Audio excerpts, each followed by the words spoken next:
Champions ট্রফির প্রথম ম্যাচে ভারতের কাছে হারের পর পাকিস্তান ফাইনালে উঠবে এই কথা হয়তো কেউ চিন্তাও করেনি। তবে পাকিস্তানের দুর্দান্ত প্রত্যাবর্তন ঘটায় মুগ্ধ ভারত অধিনায়ক বিরাট কোহলি।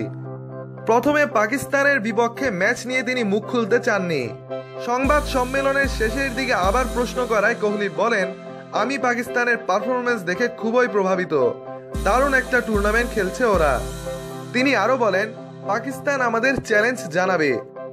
মহেন্দ্র সিং ধোনির হাত ধরে আইসিসির ইভেন্টে একদিনের টুর্নামেন্টে যে বিবর্তন শুরু হয়েছিল সেই ধারাবাহিকতা বিরাটও ধরে রাখতে চান। এর মাধ্যমে পাকিস্তানকে আগাম সতর্ক বার্তাও দিয়ে দিলেন বিরাট কোহলি।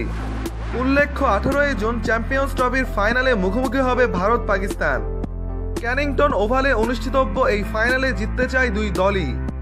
আর সেই মাঠের লড়াইয়ের আগেই এখন সোশ্যাল মিডিয়ায় ঝড় তুলছে দুই দলের ভক্ত সমর্থক ও প্রাক্তন খেলোয়াড়রা।